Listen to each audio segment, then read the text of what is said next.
Hi everyone, this presentation is based off of a user research project conducted in a usability class for the mobile app Noom. Noom is a health and fitness app that's available on both iOS and Android operating systems. For the purposes of this test, we only use the free version, but there is a pro version available for purchase. Users can log meals, track their exercise, and receive occasional weight loss tips. The app seeks to differentiate itself by the way that it encourages you to eat, and it's that coaching aspect. They encourage you to consume foods that have a caloric density of less than 1, and the reasoning behind that is to do with the energy that the foods provide. So obviously you want to eat foods that will help your energy rather than kind of suffocate it and make you tired. So the 3 problem statements I wanted to answer in this study were: how does Noom compare to its competition in terms of feature offerings? Is the app intuitive and easy enough for users to enjoy? And is the food database sufficient? And I think these 3 problems would kind of identify if Noom really is going to take off against similar competing apps or not, basically. So again, one of the main goals of this study was to evaluate the app on both the iOS and Android platform and be able to compare it against those other similar apps that are available in both marketplaces to, again, track food or exercise for its users. And we also wanted to identify areas for improvement within the app and where they might be able to get ahead against their competition.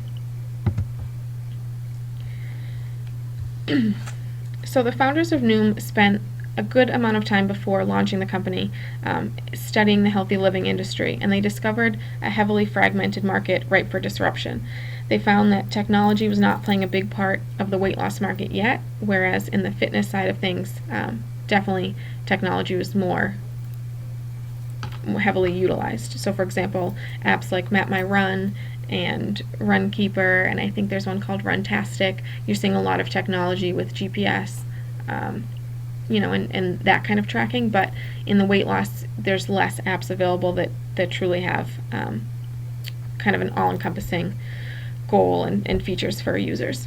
So they created a free version, and then they created a paid model. The paid model is $10 a month, and they priced it at that price point because they found that users who invest in a particular item or good or program are more inclined to stick with it simply to get that investment back. So we ran a test, or I ran a usability test, and I had 4 users who were on both Android and iPhone platforms. They were all very familiar with using a smartphone, and they also all had previously used a similar app, so they had something to compare it against.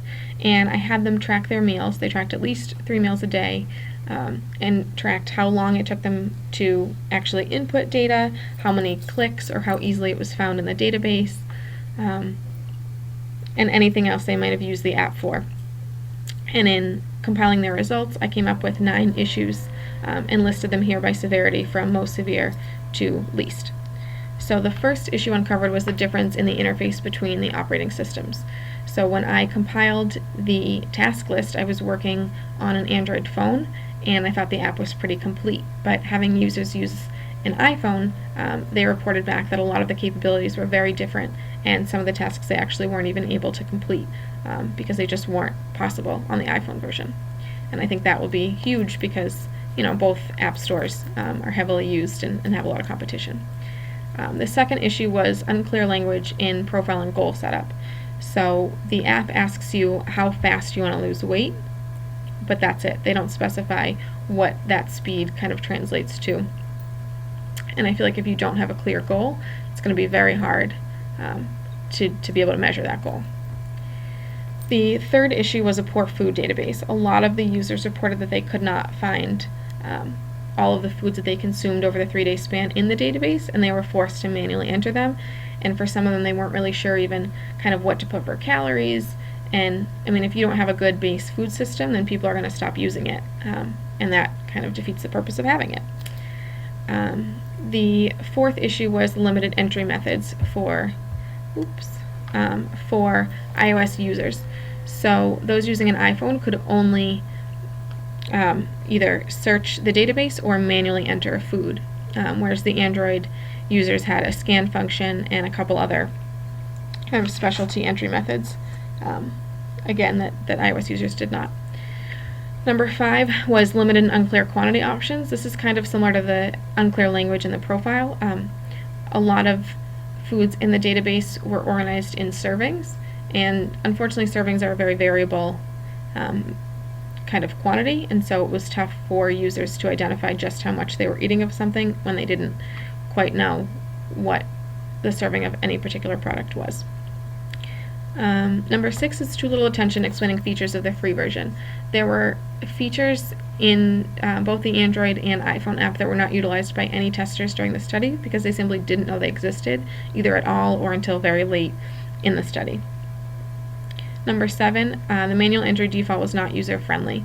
So the manual entry on specifically the Android phone defaults at 200 calories, and the only way to change that is to use a plus and a minus button on either side of that number versus maybe just being able to manually enter the actual number of calories. Number 8 is kind of the flip side of issue number 6. There's too much attention directing users to the paid version. People felt almost suffocated with being asked and reminded that there is a paid version and you could join and that you should go pro. And that's great, but it ends up with the consequence of issue 6, where if you're pushing the paid version too much, users are missing out on what they already get for free, and now if they're annoyed, they're definitely not interested in buying it. And the last issue was one of our users was trying to look back at what they had eaten in a previous day, and they had to struggle kind of looking back, and if the diary feature isn't working, that also makes it quite difficult to want to continue to use the app. So here I included a couple screenshots just to show again the difference between the interfaces. So we'll look first at the search option. So on the left is a screenshot from the iPhone and what you were able to enter. So you honestly just have this magnifying glass to search, and again you could here type in manually and hope you can find it. Whereas on the right you have the Android version where you have a barcode scanner, a heart where you can look at your favorites, and this kind of column of dots also expands. There's a thing called dial a meal, which is basically a visual representation of your food. So if you think you are eating mostly very healthy and low caloric density foods, you would say that out of the dial, out of like a round dial, most of it was green, or if they, so on and so forth, to either great foods to bad foods. But you have other options certainly to enter than you can see you do on the iPhone. And this next one, this is the home screen when you actually enter the app. So for the iPhone, all you're really seeing is how many calories you have and what kind of weight loss progress you've made.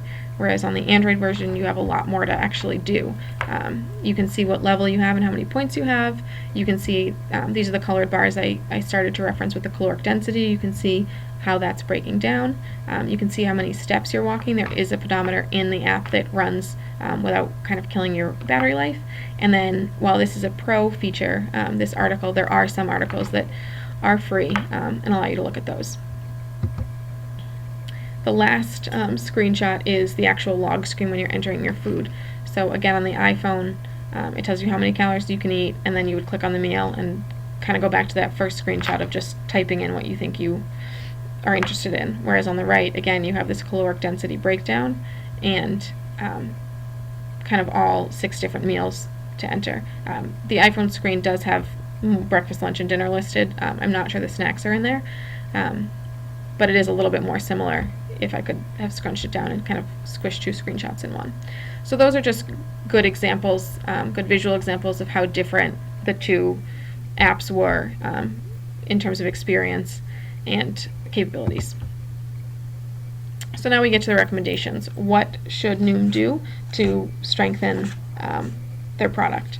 So the first issue, again, of the difference in versions based on the operating system, my recommendation is to fully develop the iOS version of the app by adding the same capabilities that are available on the Android version, which include an updated home screen, updated entry options, those articles so that users have an opportunity to educate themselves, and also adding the additional means to enter foods, like the barcode scanner, manual entry, dial a meal, etc. And I say they should either hurry up and catch up the app or cease to offer support of it on iOS, at least for now. And the reason I say that is that creating a successful, unique app on only one platform, such as Android, may increase demand for an iOS app, whereas if you're leaving an underdeveloped app in the App Store, users will use it, not be real happy with it, and probably never go back to it, even if you later improve it. Number 2 was to use quantitative language in the profile and goal setup. So again, I touched on the example of would you like to lose weight fast or slow, and the importance in that being specified. Would you like to lose weight fast, 2 pounds per week, or slow, 1 pound per week? Those measures are really necessary because it's kind of like that old business adage of you can't manage what you can't measure. Number 3 was to improve the food database. Either import an additional existing food database from the USDA or add to the current Noom database manually. By focusing on national brands and national chain restaurants, you could appeal to a wide audience geographically and potentially seek out corporate partnerships that may help raise publicity for the app. I also recommended standard units of measure. Again, instead of using 1 serving, use a volume or weight measure, 1 cup, 480 grams, so that users truly understand what they're eating. Part of the benefit of a coaching program should be to educate users on what a good serving size is, and without these clear measurements, users may fail to achieve this important step in kind of learning how to manage their weight. Number 5, feature capabilities of the free version on the landing screen. Unique capabilities should be publicized on the home screen of the app to remind users what makes Noom different. So the dial a meal entry that I talked about and the pedometer really differentiate Noom and should be mentioned and explained for new users so that they can take advantage of those. Number 6, I also already talked about in manual entry, letting users write in the number of calories versus scrolling 1 calorie at a time would be helpful. And lastly, offering a free trial of the paid version. They push the paid version a lot, and being able to kind of see it before you invest $10 a month might help people actually make that jump. Additionally, $10 a month, make sure that that price point isn't pricing Noom out against its competitors, because not only does the app need to be better than the Noom free, but it needs to be better than anything that any similar apps are offering to actually get people to think that, yes, this money that I'm spending is definitely worth it. The last 2 ones that I found personally, I had the idea to partner with a complimentary service to add uniqueness to the product. So for example, there's an app called Sleepy Time that's more of a wellness app. It calculates when you should wake up or go to sleep based on your sleep cycles, and I think partnering with an app like that would allow Noom to focus more on some of the above recommendations for themselves while also finding new customers from the existing customers of these partner products.